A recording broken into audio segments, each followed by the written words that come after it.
أشهد أن لا إله إلا الله وحده لا شريك له وأشهد أن محمدا عبده ورسوله اللهم صل وسلم وبارك على نبينا محمد وعلى آله وأصحابه أجمعين. أما بعد أيها الإخوة والأخوات، تصحيح يعني لخطأ وقع في اللقاء الماضي، وهو قولي أن الكحول المستعمل في الأشياء الطبية أو في البرفانات وهذه الأشياء أنه غير مسكر. الحقيقة بعد أن بحثت في المسألة مرة أخرى وجدته أنه يسكر، لكن كما قلنا في ترجيح مسألة الخمر هل هي طاهرة أم نجسة، قلنا أن جمهور العلماء على أنها نجسة، وقال كثير من العلماء أيضا أنها طاهرة، وقد رجحنا من قبل أنها طاهرة والله أعلم.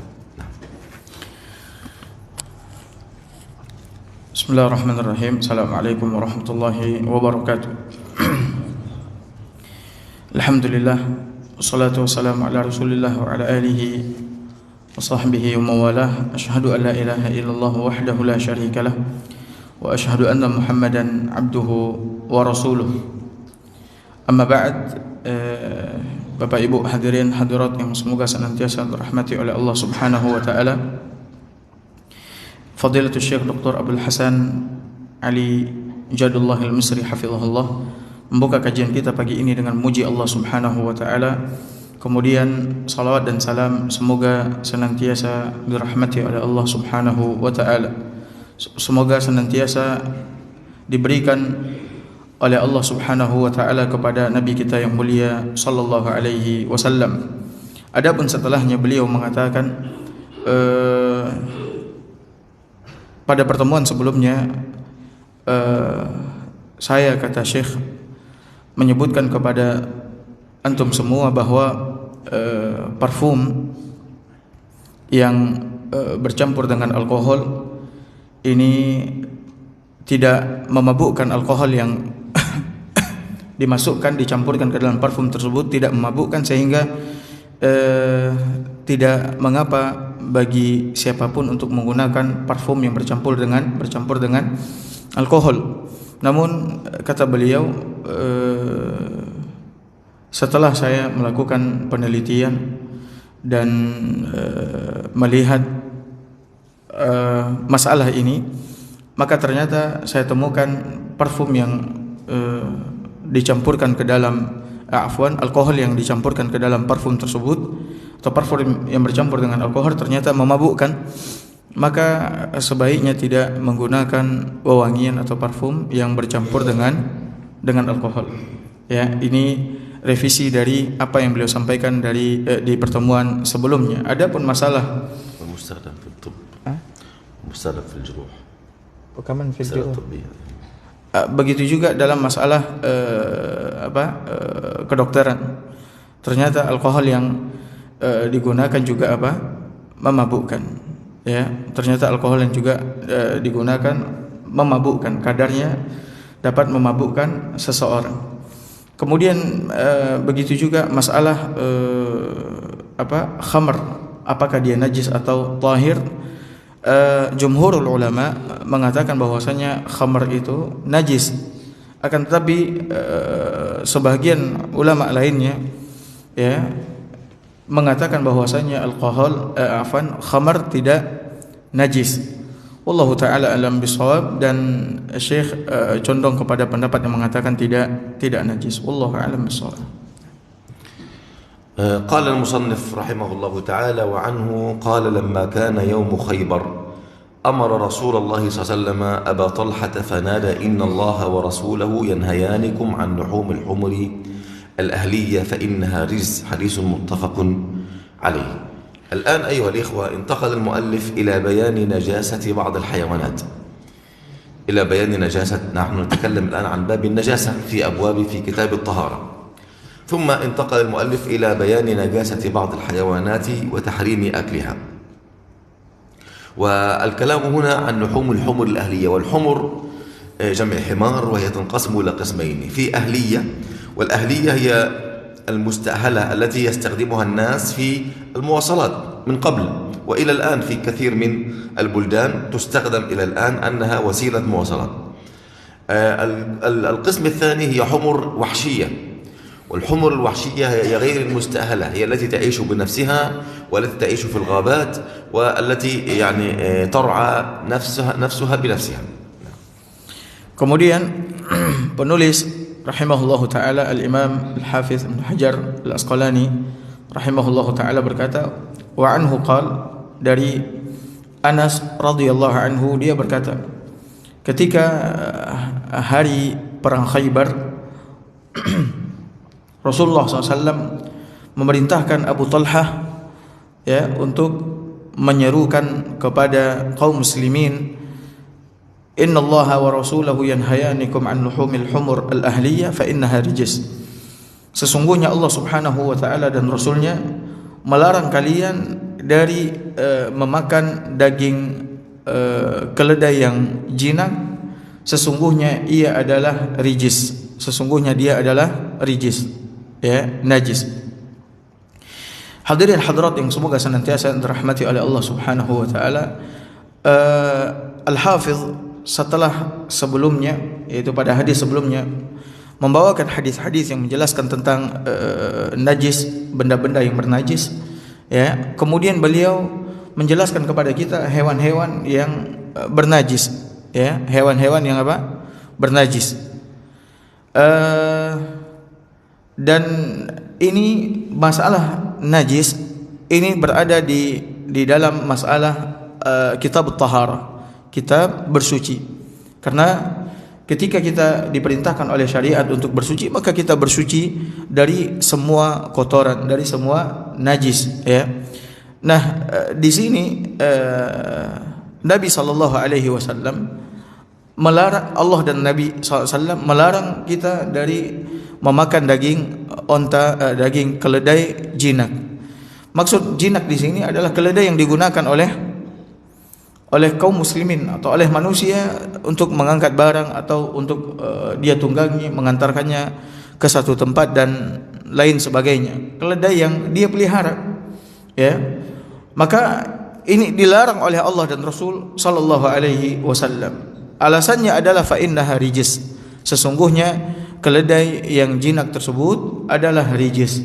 Sedangkan keledai yang lainnya, karena keledai itu ada dua kata Syekh. Ada keledai ahliyah, yaitu keledai yang digunakan oleh manusia untuk mengangkat, untuk dia tunggangi dan seterusnya. Ada keledai yang kedua adalah keledai wahsyi.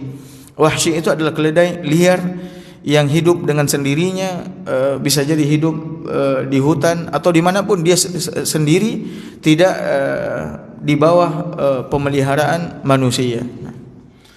إذن العلماء لم يتكلموا عن مسألة لحمه وبوله ودمه فالأصل أنها نجسة. أما العلماء اختلفوا في مسألة العرق المتولد من الحمار. طبعا أعزكم الله الذي يركب الحمار أو الحصان، ففي عرق أحيانا يأتي في ثوب الإنسان إذا ركب على الحمار أو على الحصان، فهذا العرق المتولد من الحمار خاصة إذا كان لحمه نجس. فهل العرق الذي منه نجس؟ وكذلك هل شعره نجس؟ وكذلك هل الرذاذ المخاط الذي يخرج من فمه نجس إذا مس الإنسان؟ فالإمام أحمد مشى على نجاسته لأنه متولد من لحم النجس فهو نجس، وخالفه الإمام مالك وكذلك الإمام الشافعي قالوا بطهارته، لأن الأصل في الأشياء الطهارة، وهذه أشياء كانت مستعملة في زمان النبي عليه السلام، فلما لم يقل بنجاستها ونص على نجاسة اللحم فقط، أكل اللحم، فهذا دليل على أن هذه الأشياء طاهرة والله أعلم. Baik Bapak Ibu hadirin hadirat yang semoga senantiasa dirahmati oleh Allah Subhanahu wa taala. Berdasarkan hadis Nabi SAW ini, maka kotoran keledai jinak, keledai yang berada di bawah pemeliharaan manusia, begitu juga dengan dagingnya, begitu juga dengan apa? Darahnya, ya. Maka ini adalah apa? Najis.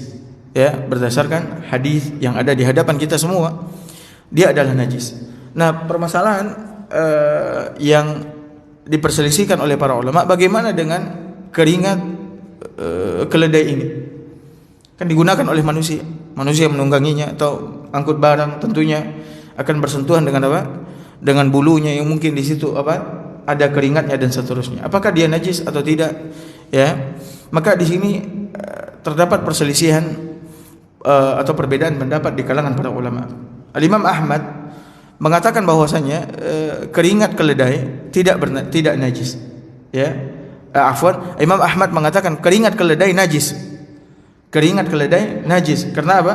Karena dia keluar dari daging yang najis. Ya.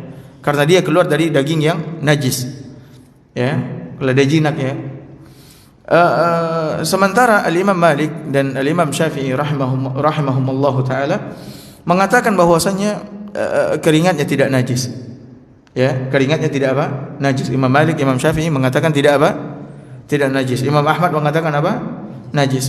Nah, alasan mereka berdua adalah bahwasanya keringat keledai kembali kepada hukum asal. Hukum asal segala sesuatu adalah boleh dan suci. Ya. Selama tidak ada apa? Nas yang menjelaskan bahwasanya dia najis ya atau dia adalah sesuatu yang buruk dan seterusnya. Selama tidak ada nas maka dia kembali kepada hukum asal. Nah, mereka mengatakan bahwasanya di zaman Nabi SAW ya, terlalu banyak orang-orang yang menaiki apa? Keledai, menunggangi keledai ya. Menggunakan keledai ya. Akan tetapi Nabi SAW tidak menyebutkan kalian habis menggunakan keledai kalian harus mencuci pakaian kalian ya. Kalian harus membersihkan pakaian kalian karena sesungguhnya dari keringatnya adalah apa? Keluar najis dan sebagainya. Tidak ada. Maka oleh karena itu Imam Malik dan Imam Syafi'i rahimahumullah taala mengatakan bahwasanya keringat keledai tidak najis. Wallahu a'lam bishawab. طيب المسألة الأخرى هذا في مسألة الإيش؟ مسألة الحمار الأهلي لحمه نجس.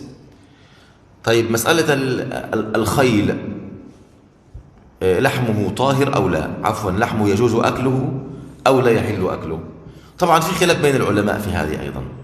لحم الخيول فذهب الإمام مالك والإمام أبو حنيفة إلى أنه مكروه وخالفهم الإمام الشافعي والإمام أحمد وغيرهم من العلماء قالوا أن أكله حلال واستدلوا لذلك بحديث أسماء رضي الله عنها حديث رواه البخاري ومسلم قالت نحرنا خيلا على عهد النبي صلى الله عليه وسلم فأكلناه.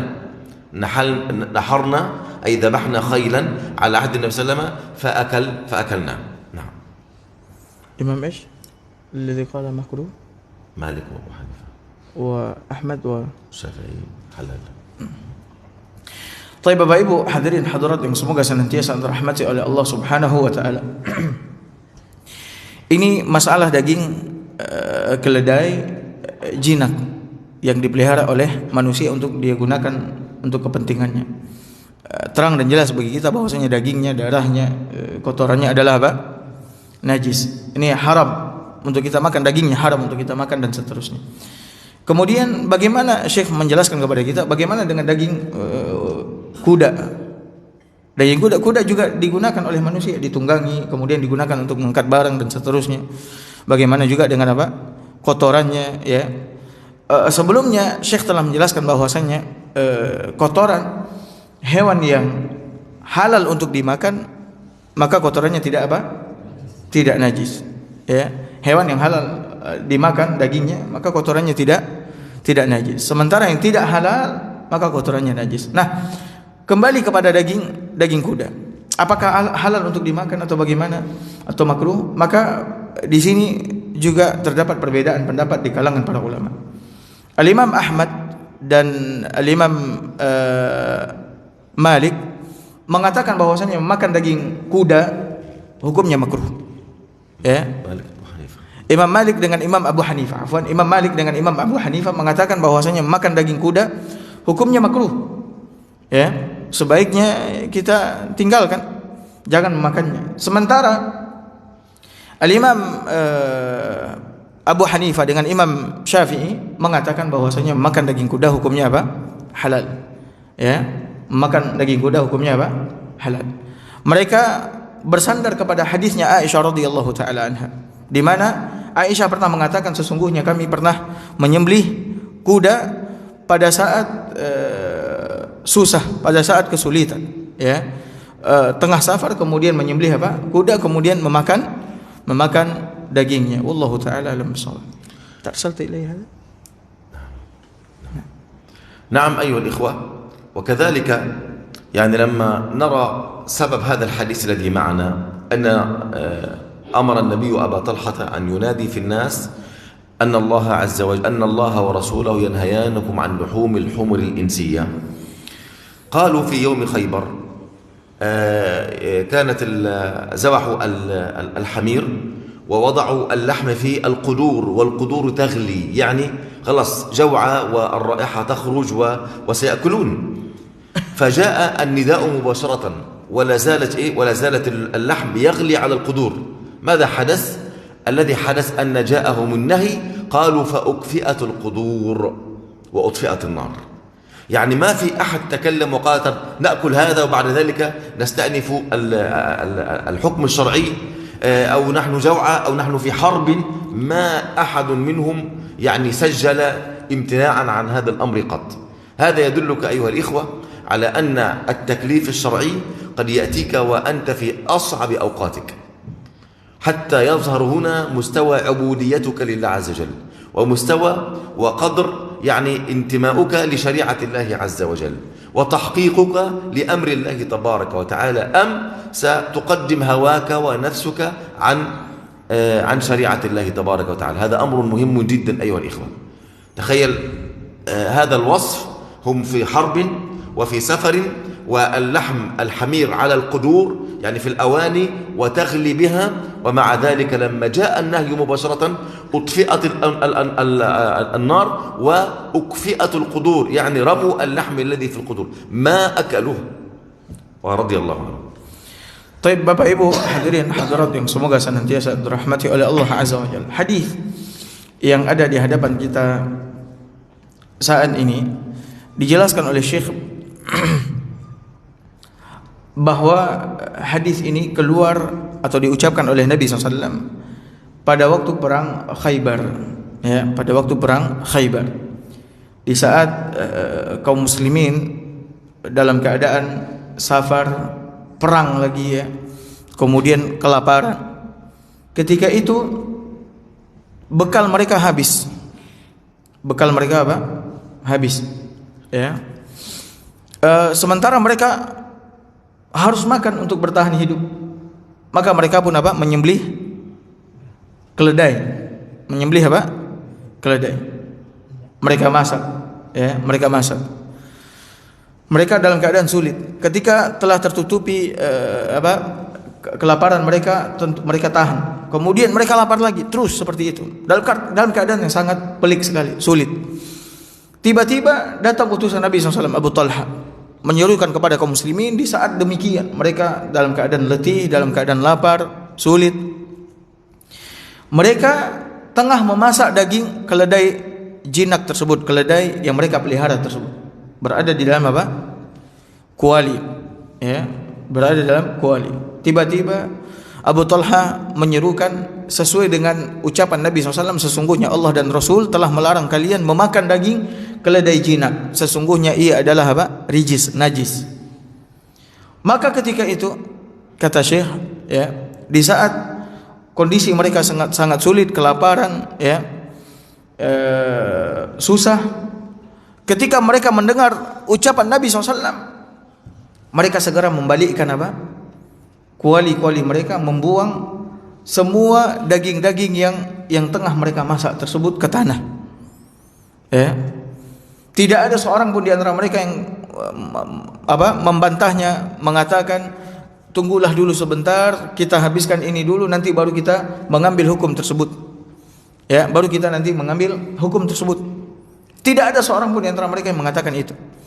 Dengan segera mereka penuhi panggilan Allah dan Rasul, mereka buang. Maka dari sini Bapak Ibu hadirin hadirat yang dimuliakan oleh Allah Subhanahu wa taala, Syekh mengatakan bahwa tingkat keimananmu, ketakwaanmu kepada Allah dan Rasul terlihat, ya, sangat terlihat ketika kau diuji dalam keadaan sulit.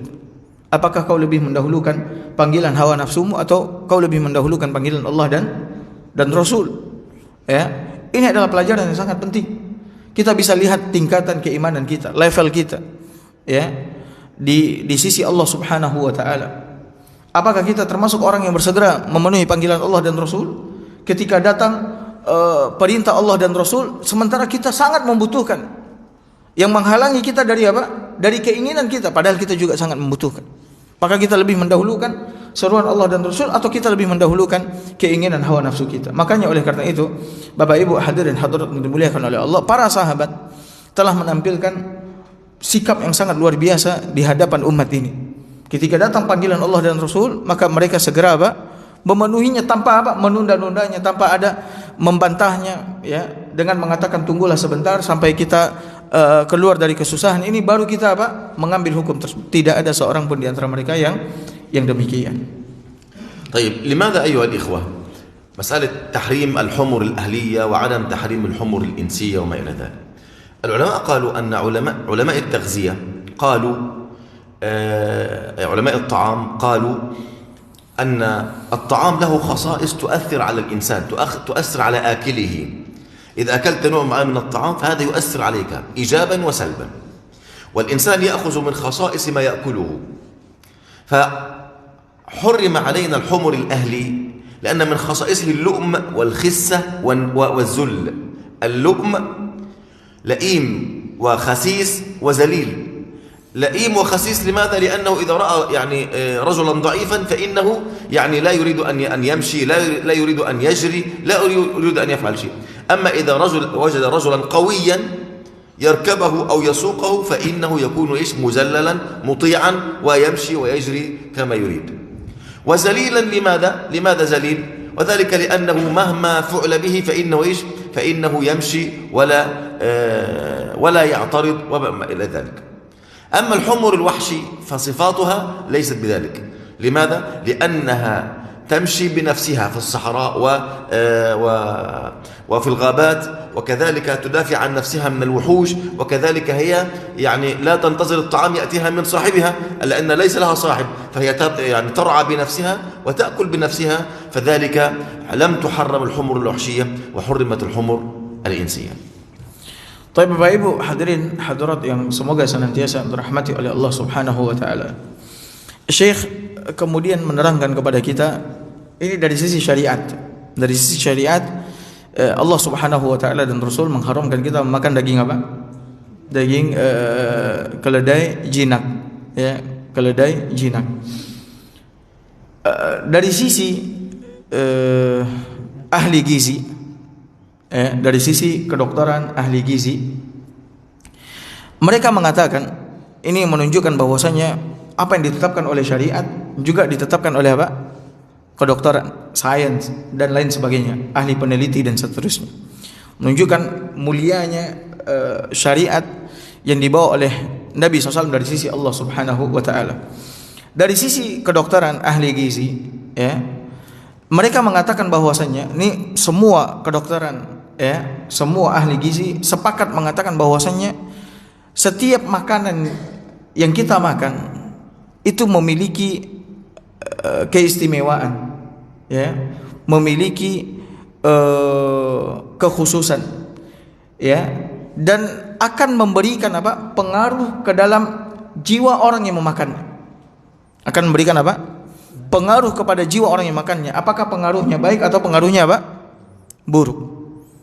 Apapun yang kita makan akan memberikan apa? Efek pengaruh sesuai dengan kekhususan, keistimewaan yang ada pada makanan yang kita makan, ya, tabiat yang ada pada makanan tersebut.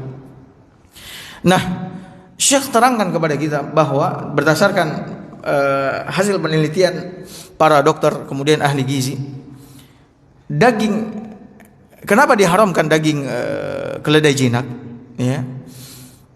Karena keledai jinak itu memiliki sifat laim dan sifat zalil. Sifat laim dan sifat apa? Zalil. Laim artinya apa? Membangkang. Kemudian membangkang kapan? Dia membangkang ketika yang menunggangi keledai tersebut adalah orang yang lemah. Orang yang lemah, jadi keledai itu lihat juga penunggangnya ini lemah atau kuat ini? Ini sangar atau enggak gitu. Iya. Ketika yang menungganginya lemah, tidak kuat, maka dia ya agak membangkang, durhaka gitu. Sama tuannya. Sedangkan zalil ini ketika dia ditunggangi oleh yang kuat. Ditunggangi oleh orang yang kuat, maka dia tidak akan berani, ya, tidak akan berani melawan. Maka dia akan menghinakan dirinya dan seterusnya. Makanya oleh karena itu, syariat mengharamkan ini agar kita tidak memiliki sifat seperti sifat apa? Sifat keledai. Ya, tidak punya pendirian. Ya, lemah ketika kuat, kemudian kuat ketika yang menaikinya adalah orang yang apa? Lemah. Ya. Berbeda dengan apa? Dengan keledai liar. Keledai liar tidak seperti itu. Dia tidak pernah diperintah, dia tidak pernah disuruh-suruh. Dia hidup dengan sendirinya, dia berjuang sendirinya, cari makan sendirinya. Ya, kemudian dia kuat, kemudian dia berpikir, berusaha untuk apa? Pintar untuk bisa bertahan hidup dan seterusnya. Makanya daging keledai liar berbeda dengan daging keledai apa? Jinak. Makanya dilarang oleh Allah Subhanahu wa taala untuk memakan daging keledai jinak. Karena akan mewarisi keistimewaan tabiat karakter yang ada pada makanan yang kita makan tersebut. Makanya memilih makanan ini sangat apa?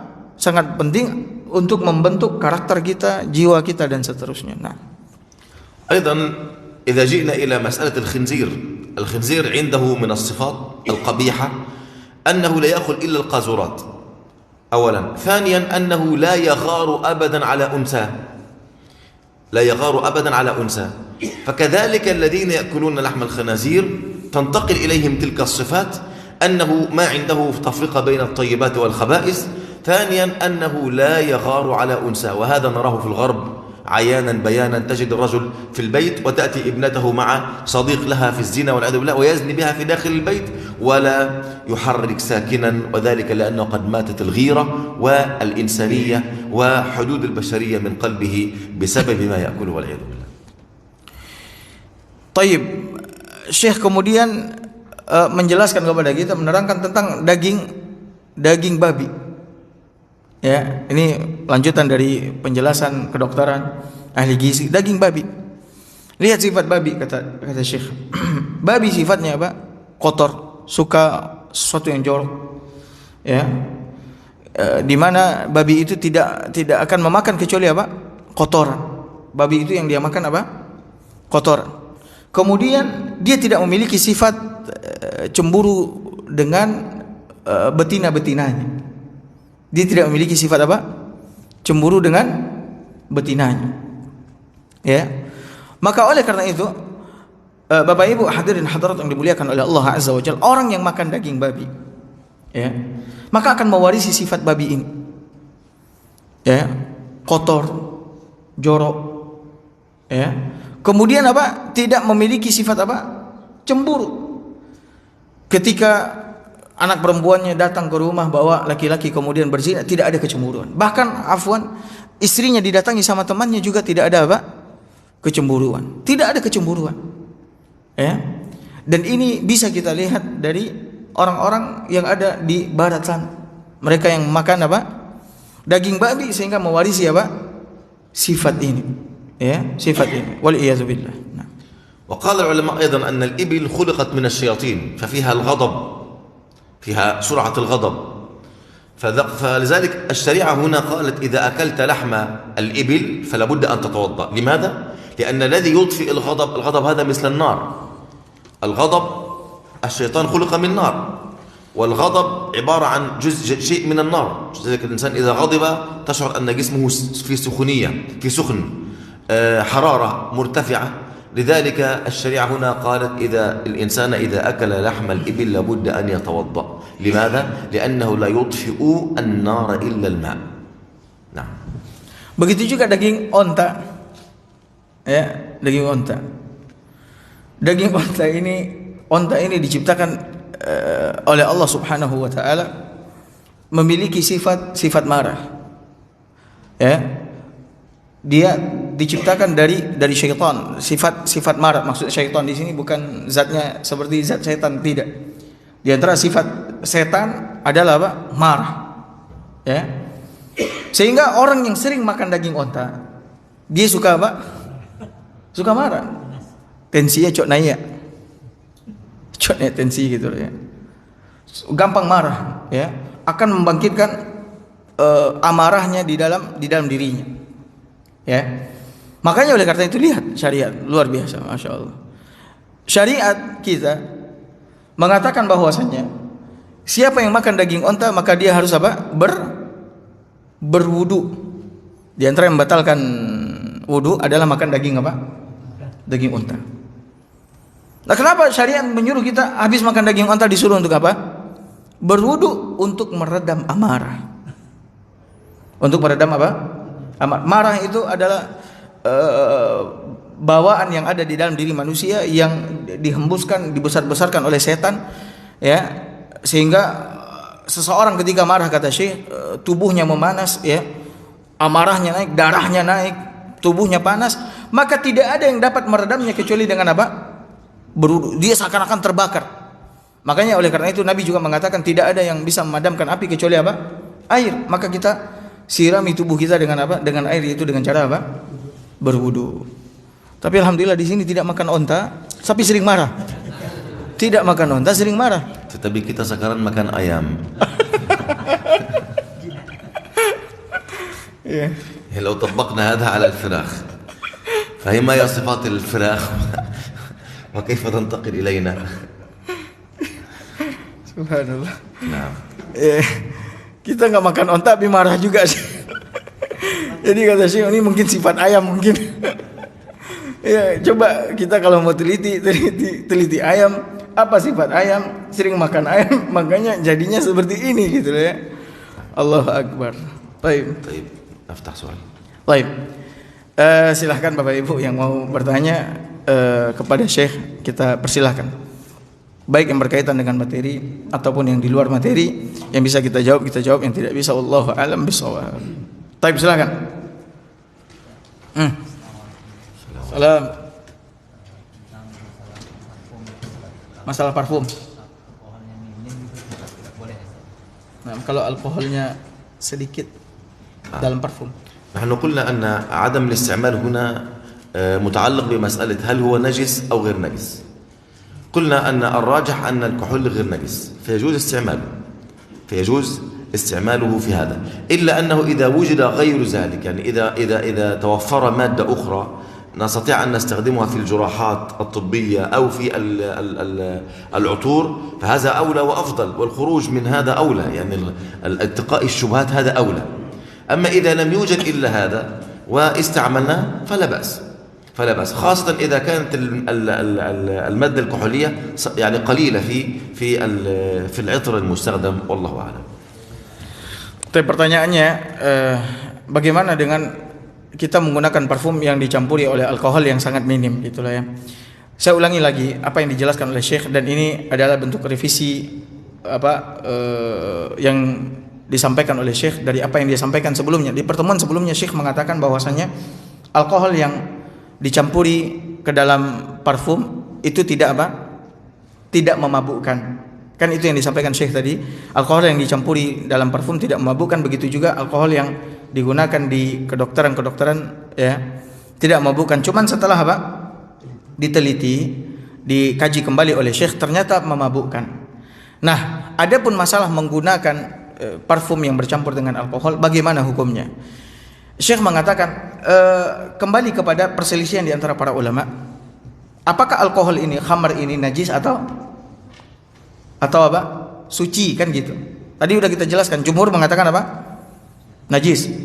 Jumhur mengatakan najis, ya, khamar itu najis. Namun ada juga banyak ulama yang mengatakan bahwasanya khamar itu tidak najis. Artinya Syekh menerangkan di sini, ya kita sekarang pakai parfum yang ada alkoholnya. Kalau sekiranya kita memegang pendapat yang bernajis, berarti tidak boleh kita pakai. Berarti pakaian kita bernajis. Sementara kita ketika sholat, pakaian kita mesti bersih dari dari najis, ya, mesti bersih dari najis. Nah, Syekh mengatakan kalau sekiranya ini kan masalah khilafiyah ini, najis atau tidak. Kalau sekiranya kita berada dalam masalah ini, maka sebaiknya sikap kita, ya, menjauhi permasalahan yang diperselisihkan oleh ulama. Kalau sekiranya ada parfum, satu beralkohol, satu lagi tidak beralkohol, maka pakailah parfum yang apa? Tidak beralkohol.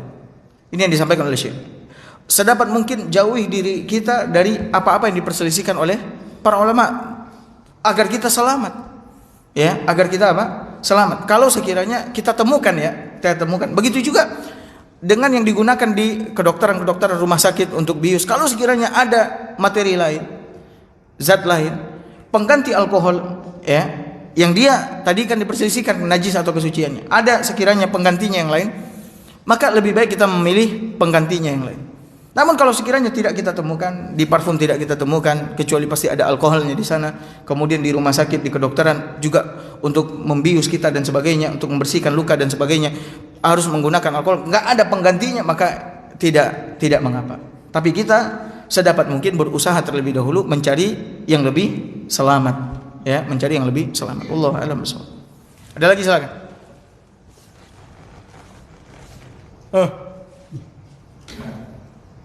Ya, Pak. Salam.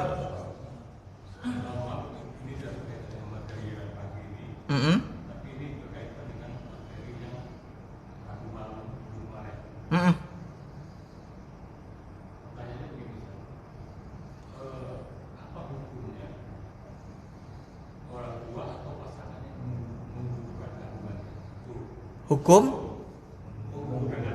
menggugurkan kandungan. Ya.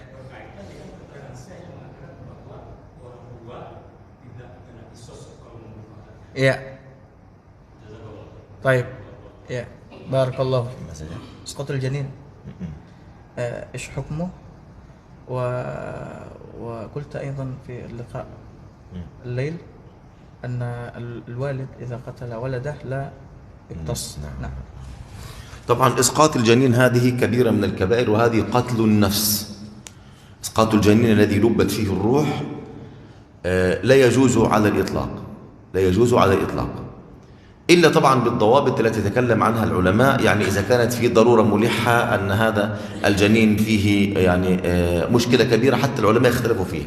إذا كان الجنين فيه تشوهات خلقية، أن فيه أنف كذا، عين كذا، فهذا العلماء يختلفوا فيه. أما الراجح أن على سبيل العموم أن الجنين إذا لبت فيه الروح لا يجوز لأحد أن يقتله. ما هو إسقاطه يعني قتله، لا يجوز لأحد أن يقتله، وهذه كبيرة من الكبائر. طيب هل يدخل في قتل النفس؟ نعم، يدخل في قتل النفس، يدخل في قتل، وهذا قتل أبشع القتالات أيها الإخوان، اللي هو أن في غير موعد الإنجاب يستخرجون الجنين هذا. تخيل، يعني رأيت أنا فيديو كيف أن يحدث عملية إسقاط الجنين أو إخراج الجنين في غير وقته. تخيل الطبيب يعني يشد يده فتنقطع يده من مفصله، ثم يعني يشد مفصله فتنقطع هذا العضد من المفصل، ثم الرجل، سبحان الله، جزء يعني، والجنين يتعذب ويتألم. كل هذا في ميزان السيئات من يفعل هذا، فهذا قتل للنفس. طيب، وقلنا أن الوالد لا يقتص إذا قتل ولده، هذا عند العلماء، لأن هذا بخلاف الفطرة الإنسانية.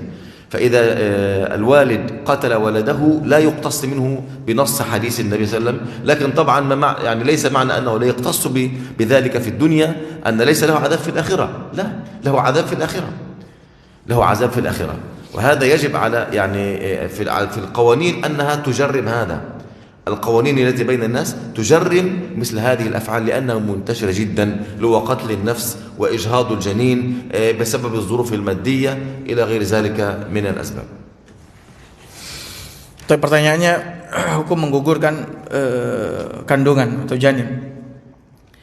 Syekh menyebutkan bahwa menggugurkan kandungan janin ini termasuk pembunuhan dan termasuk dosa besar di antara dosa-dosa besar yang disebutkan oleh Nabi sallallahu alaihi wasallam, ya. Apalagi ketika janin tersebut, ya, telah ditiupkan ruh padanya, lalu kemudian apa? Dia dibunuh, digugurkan, dikeluarkan. Ya, dia dibunuh lalu digugurkan. Ada di antara ulama membolehkan pengguguran janin. Ada di antara ulama yang membolehkan menggugurkan janin dengan ketentuan-ketentuan atau kriteria-kriteria yang khusus, tidak mutlak. Boleh menggugurkan janin, tidak mutlak. Ya, ini kalau sekiranya dalam keadaan darurat, kemudian setelah pemeriksaan kedokteran, ya, bahwasanya janin ini bermasalah dan seterusnya, ya, bermasalah, misalkan ini janinnya tidak bagus, ya, setelah dilihat, dikaji oleh para dokter medis, ya, ini nanti kalau dia lahir dalam keadaan apa?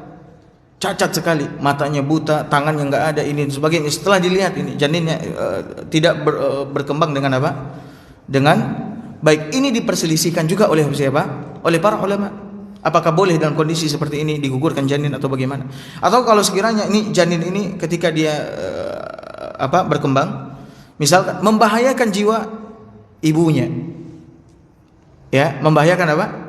Ini dikaji oleh para ulama, diperselisihkan oleh para ulama. Yang jelas Bapak Ibu hadirin hadirat, menggugurkan janin ya, ini banyak orang menggugurkan janin karena apa? Hasil dari perzinaan dan seterusnya. Adalah salah satu di antara dosa besar. Dia akan dihisab dan ditanya oleh Allah Azza wa Jalla.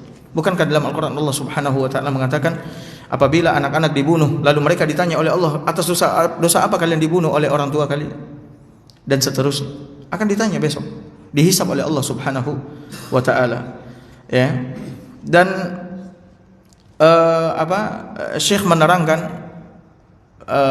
kepada kita tentang orang tua yang membunuh anaknya tidak dikisos. Ini bukan perkataan Syekh, akan tapi perkataan Nabi SAW. Kenapa tidak dikisos? Dijelaskan oleh para ulama, ya, berdasarkan hadis Nabi SAW. Orang tua yang sehat akalnya, waras, dia tidak akan mungkin membunuh anaknya. Kalau sekiranya dia membunuh anaknya, berarti apa? Akalnya hilang, dia gila, kewarasannya hilang. Namun bukan berarti dia tidak dikisos di dunia, kemudian dia tidak berdosa di sisi Allah Azza wa Jalla. Ini camkan baik-baik. Membunuh hukum asalnya adalah dosa apa? Dosa besar. Yang dijelaskan oleh Nabi SAW, pokoknya tidak dikisos, bukan berarti dia tidak dikisos tidak apa? Tidak berdosa. Dia tidak akan dihisab oleh Allah Azza wa Jalla. Dia akan dihisab oleh Allah Azza wa Jalla. Ayat yang tadi. Ketika orang tua membunuh anaknya, atas dosa apa kau dibunuh sama orang tuamu? Dahulu di zaman jahiliyah orang tua membunuh apa? Anak perempuan mereka. Ya, mereka tidak dikisos. Ya, mereka tidak dikisos di dunia. Akan tetapi juga di dunia itu para penguasa, para pemimpin akan memberikan hukuman kepada orang tua yang apa? Membunuh anaknya. Makanya lihat, kalau ada orang tua bunuh anaknya, maka dicek apa? Akalnya, ke psikolog. Ini waras atau enggak waras? Ya. Dan kalau sekiranya dia waras, dia akan apa? Dipenjara. Ini dianggap perbuatan kriminal di dunia. Dia akan dipenjara, dia akan diberikan hukuman yang berat di dunia dan seterusnya. Nanti di akhirat dia juga akan dihisab oleh Allah Subhanahu wa taala. Artinya, Bapak Ibu hadirin hadirat, Syekh ingin menerangkan kepada kita bahwasanya perkara membunuh, apakah menggugurkan janin, menggugurkan janin, atau orang tua membunuh anak, atau siapapun yang membunuh, ini adalah dosa besar, kejahatan yang sangat besar di sisi Allah Subhanahu wa taala. Nah, itu kira-kira Pak. Nah, ada lagi? Silakan Pak. Ini kan kasusnya berbeda nih Ustaz, kalau kedelai jinak, babi dan unta. Kedelai atau keledai? Keledai. Iya. Keledai jinak. Iya. Sama babi itu kan haram memang. Iya. Kalau unta kan halal. Iya. Kemudian kan unta justru bagus untuk, bukan bagus, boleh untuk korban gitu ya. Iya. Nah, berarti kan ini tidak menjadi masalah sebenarnya unta ini. Tidak ada masalah, cuman yang masalah tidak ada unta di sini, Pak. Artinya disamakan dengan masalah tadi kan gitu. enggak. Unta halal ya. Ini kan hasil penelitian kedokteran. Masalah sifat yang ada pada apa? Pada unta, pada hewan-hewan yang kita makan itu akan terwarisi oleh kita gitu loh. Ya, akan kita warisi. Enggak ada masalah. Cuma berbeda kasus yang satu halal gitu. Iya. Enggak ada masalah. Yang penting ketika ada walimah, anda mau lihat satu unta. Oke? Silakan kalau ada walimah Jangan kata Syekh. satu ekor ayam saja. Mau unta ya. Iya. Iya. Iya, pokoknya ya itu tadi pembuktian bahwasanya makan daging onta akan mewarisi sifat onta, yaitu suka apa? Marah, gampang marah. Makanya syariat kita menyuruh kita untuk apa? Berduduk selesai makan daging onta. Ya, wallahu a'lam bishawab. Ada lagi? Salam, ya Pak. Tadi kita dapat informasi bahwasanya keledai yang jinak itu kan haram, najis. Kan apa bedanya dengan kerbau? Kerbau kan kita pakai itu saja, itu kan binatang jinak, apakah kita anggap itu najis? Sapi juga jinak juga, Pak. Pakai sama keledai itu jinak itu sama halnya kan. Kalau seandainya kerbau itu dianggap itu najis, yang jinak, yang jadi Berarti cari yang liar gitu ya? Kan bisa nanti ditukar kan? Iya. Ambil yang jinak tadi disebut dan kita pakai lagi, ambil yang lain yang liar di. Iya. جاموس أهلي هل مثل حمار أهلي؟ لا هذا من بهيمة الأنعام، بل ويحل أن تفعلها كعقيقة أو كأضحية، هذه من بهيمة الأنعام لا تدخل في هذه المسألة. نعم. يعني لأننا نشرح صفات الحيوانات، جاموس يعني يحب هذا lumpur أيضا يعني. لا هو لا يحب، لكن مشكلة أن الناس لا تنظف له. الحيوان لا يختار هو أين يعني يضع قدمه في ذلك المكان أو ما إلى ذلك. هذا بخلاف الخنزير. الخنزير يذهب بنفسه أصلا إلى مكان القاذورات ولا يأكل إلا القاذورات. يعني الخنزير لو قدامه مكان طيب ومكان يعني خبيث لا يأكل إلا الخبيث والعياذ بالله. هذه صفات الخنزير. ومن صفاته أيضا أنه لا يغار أبدا على أنثى، بخلاف بقية الحيوانات كلها تغار على أنثى ما عدا الخنزير، فهذا مختلف.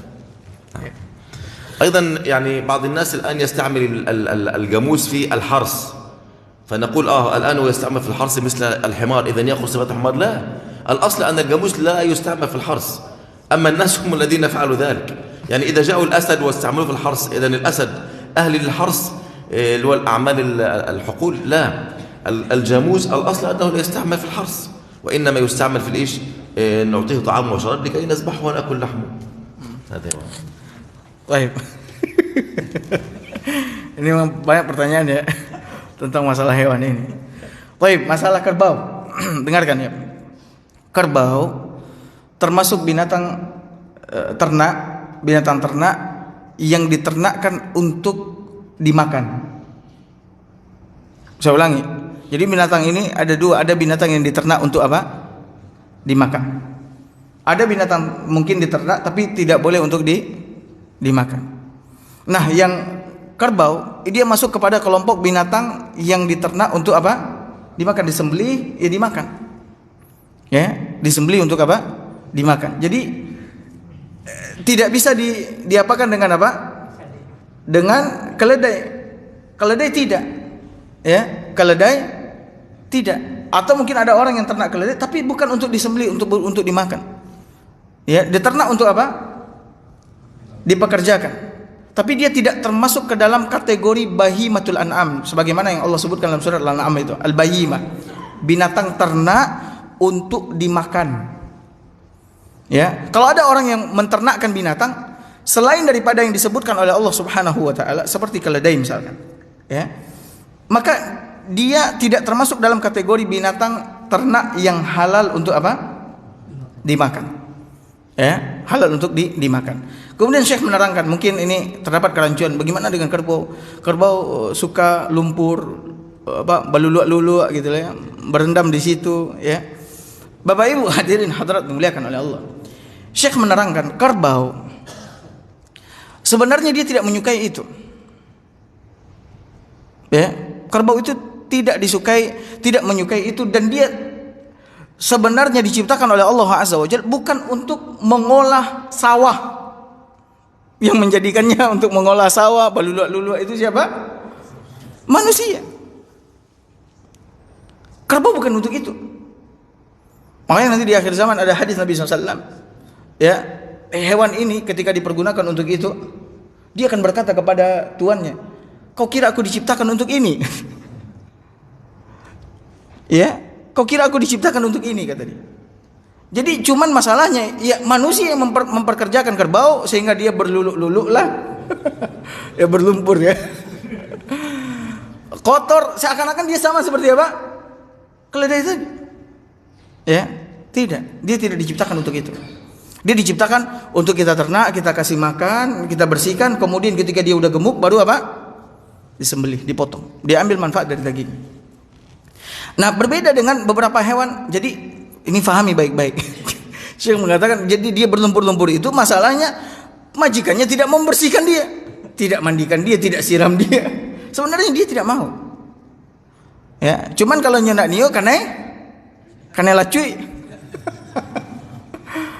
Nah, adapun babi, ini saya masih ingat cerita Syekh itu. Ya, babi katanya orang Nasrani di Roma ya bilang, kalian mengatakan babi ini suka kotoran. Bagaimana kalau sekarang babi ini kita tidak letakkan di kandang yang dia makan kotoran sebagainya, kami siapkan makanan yang ini. Akhirnya dikosongkanlah hotel bintang 5 ketika itu untuk sebagai kandang babi gitu. Hotel. Sehingga kalian orang Islam ini nanti kan lihat babi ini sekarang halal, dia bukan hewan yang suka ini. Ketika diternakkan di hotel, masuklah babi ini ke hotel bintang 5. Babi di hotel bintang 5 ketika dia dia mengeluarkan kotoran BAB, nah BAB-nya itu yang dia makan. Akhirnya mereka pun tepuk. Tabiatnya memang dia suka dengan apa? Kotoran, dan dia tidak memiliki apa? Kecemburuan dengan wanita-wanitanya, betina-betinanya. Ya Allah alam bisawab. Jadi itu Pak Job.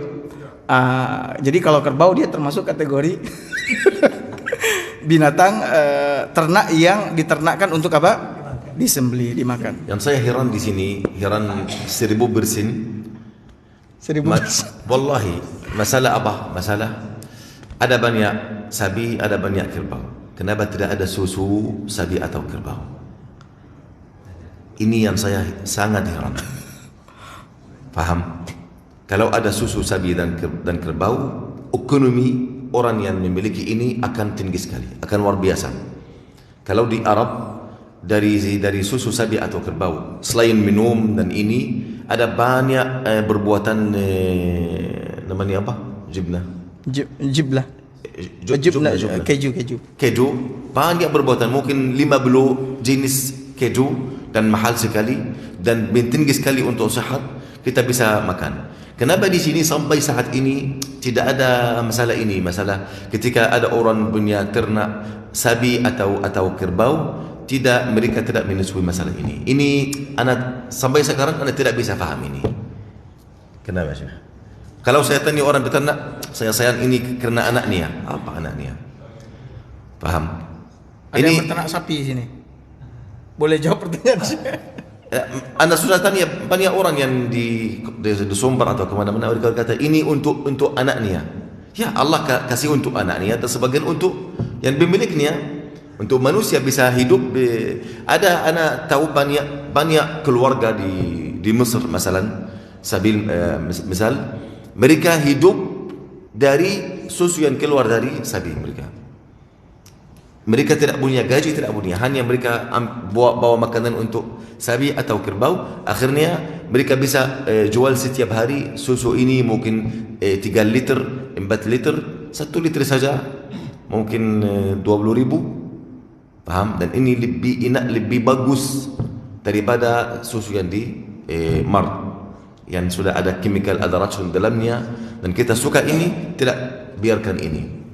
Paham? Mudah-mudahan ada ikhwah punya ternak, mereka insyaallah jual susu supaya anda bisa beli susu dari mereka. Tapi mungkin cukup sampai di sini kajian kita. Barakallahu fikum wa sallallahu ala nabiyyina Muhammad wa ala alihi wa sahbihi wasallam. Assalamualaikum warahmatullahi wabarakatuh. Jadi tidak ada susu sapi sih. لا فيش يا شيخ سبحان الله. أنا يا أخي أكثر شيء يتعبني هنا أتمنى أن عندنا أكل كثير من اللبن.